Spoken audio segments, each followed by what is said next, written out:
Dak mawuok e gwenge mag Malunga mayudore kar chung' od bura mag Mwagai obago ng'anyo mamuol ne kambi makeyo mach pacho ka endi men Kenya Power kaluwore kod lal mar stima e gweng'no kuom dweche 2 koro. Gino moseketo arita margi kumarach kaachiel kod kwan jogo mawito ngimagi bende osebedo ka medore.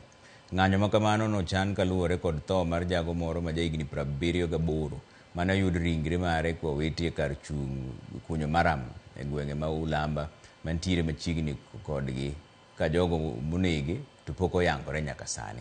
Negiwacho ni kopogore kod medruok mar nek e gwengego, ohala maggi bende koro yutogi ni piny kaluwore kod medruok mar kuo mag dukni kendo joelni bende mamon nyaka koro lor chon.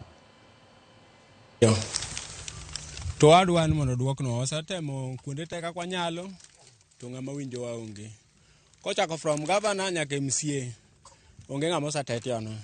Koro me kawono wachung' wawuok oko kaka wasabedo ka insecurity rach.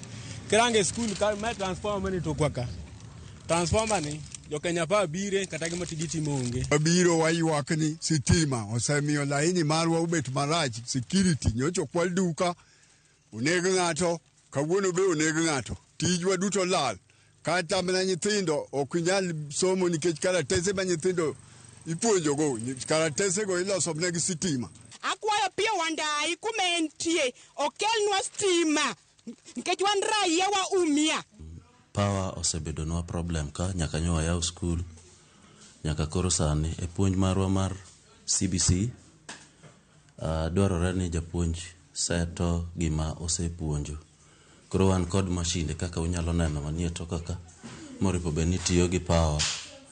To koro nikech power onge koro wa resort to nyiew penj mag nyithindo bookshops ma ok tim assessment malong'o kaka dwarore ni mondo tim gi somo manyasani.